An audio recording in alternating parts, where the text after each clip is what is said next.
Баршаңызға сәлем. Менің каналыма қош келдіңіздер. Бүгін сіздерге осындай қозықұйрықтың қуыру жолын ұсынатын боламын.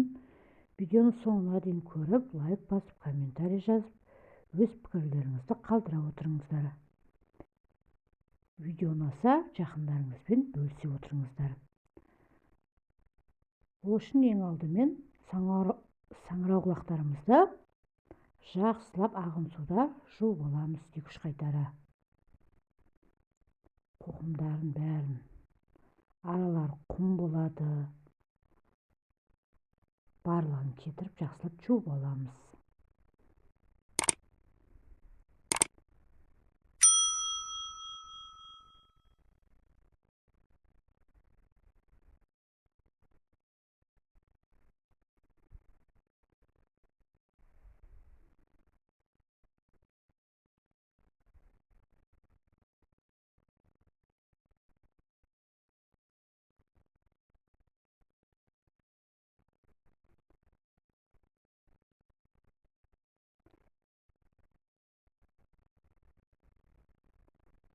Бұндай қозықұйрық көбінесе көктемде көп өседі.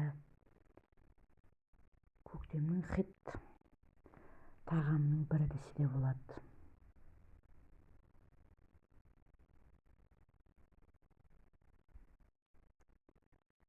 Тазалап жуып болғаннан кейін сабақтарын алып тастаймыз пышақтың көмегімен. Осылайынан.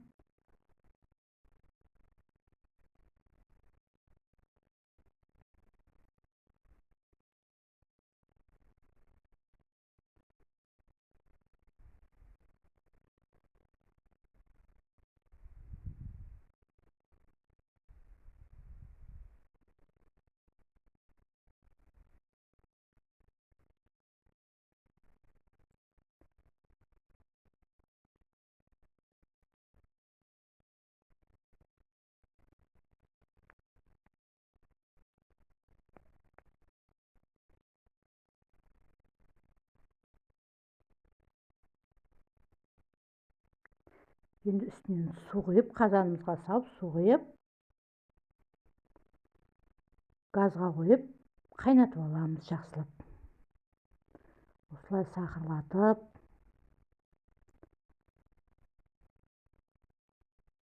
жиырма 30 минуттай қайнатып,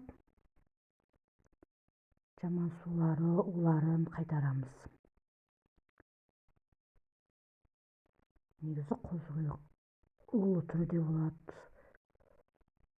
Сондай улар қайту үшін жақсылап қайнатамыз.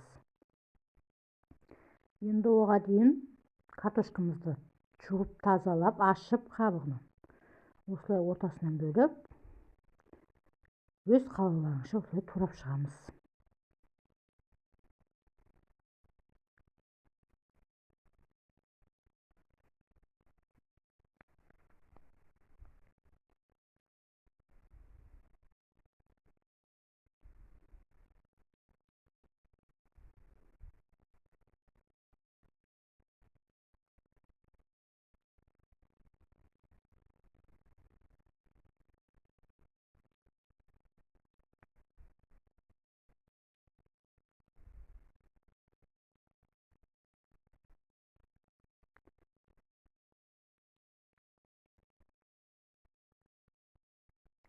Сіздер де жасап көріңіздер, міндетті түрде.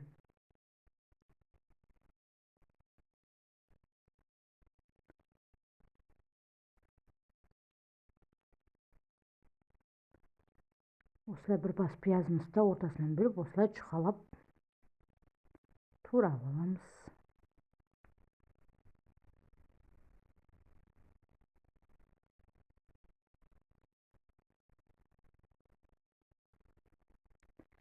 Картошкамыз, пиязымыз дайын болды. Енді жаңағы қозықұйрығымызды сүзіп аламыз. Қайнап атқан суынан сүзіп аламыз. Көріп тұрғандарыңыздай суы қоңыр болып,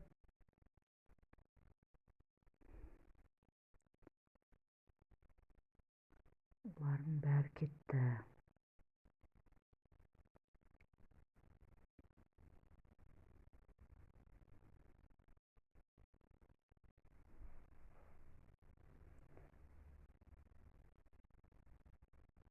Енді келесі кезекте қазанымызды жуып шайып қайтадан суын кептіріп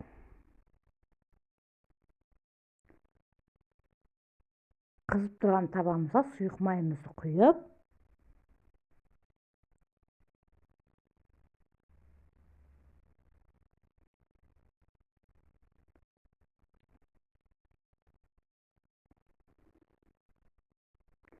алдымен пиязымызды осылай сарғайтып қуырып аламыз.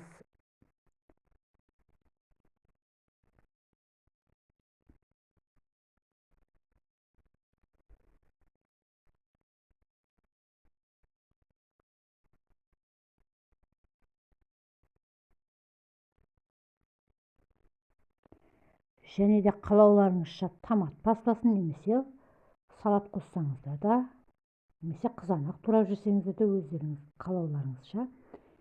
Мен салат қостым.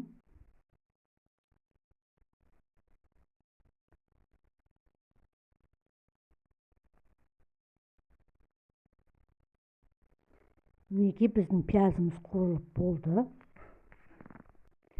Ендігі кезекте картошкамызды салып, үстіне оны да жақсылап қызартып қуырамыз.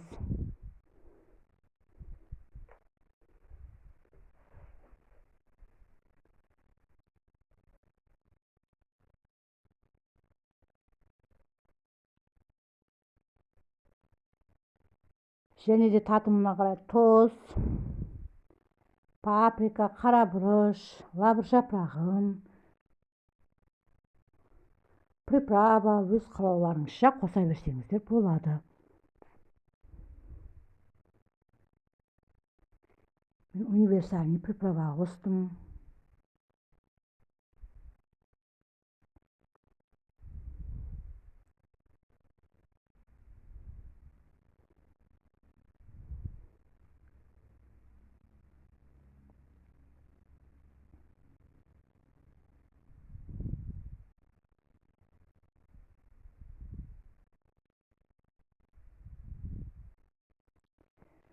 Енді жаңағы сүзіп алған гребуімізді, қозы құйрығымызды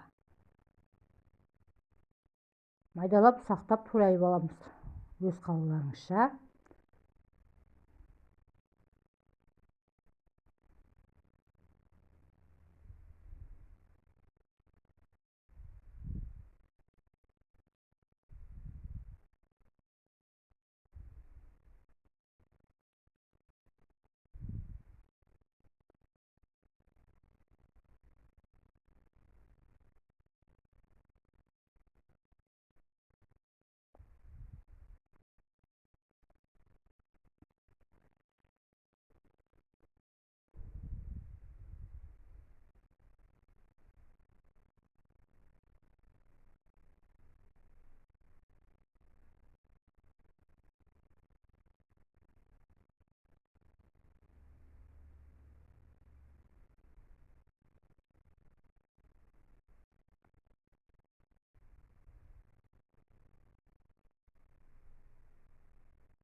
Мінекей біз турап болдық.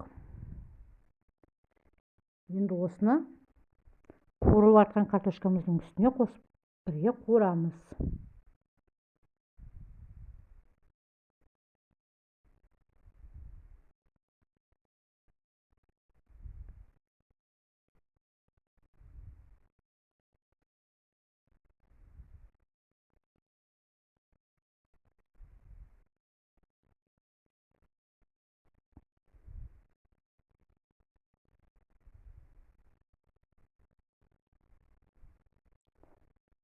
Және бұған да тұз сеуіп жібереміз шамалы.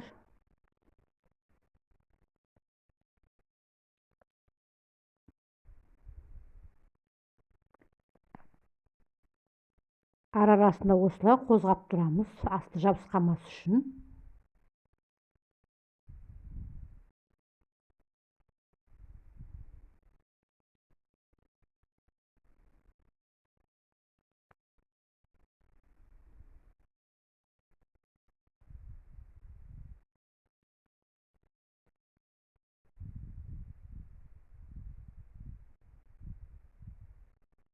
Осылай баяу отта тағы жарты сағат 40 минутта пісіреміз қуырып.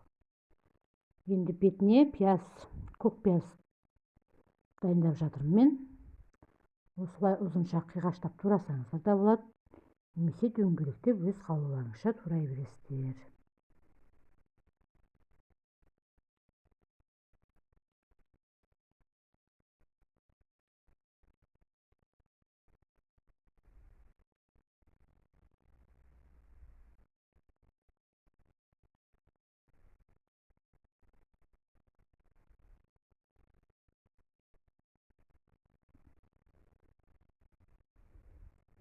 Пиязымыз да дайын болды, бетіне себетін.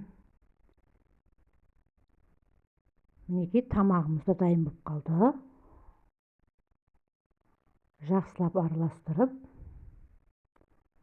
тәрелкемізге салып ұсына берсек болады. Көріп тұрғандарыңыздай өте жұмсақ, сочный болып,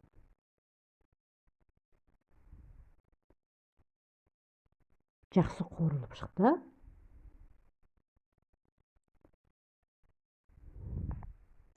Сіздер де міндетті түрде жасап көріңіздер. Видео ұнаса, поделиться батырмасын басып, жақындарыңызбен бөлісе отырыңыздар. Ас болсын, тұтқан оразаларыңыз қабыл болсын. Міндетті түрде жасап көріңіздер. Келесі видеода кездескенше сау болыңыздар. Сіздермен болған Ғалия Қалауова.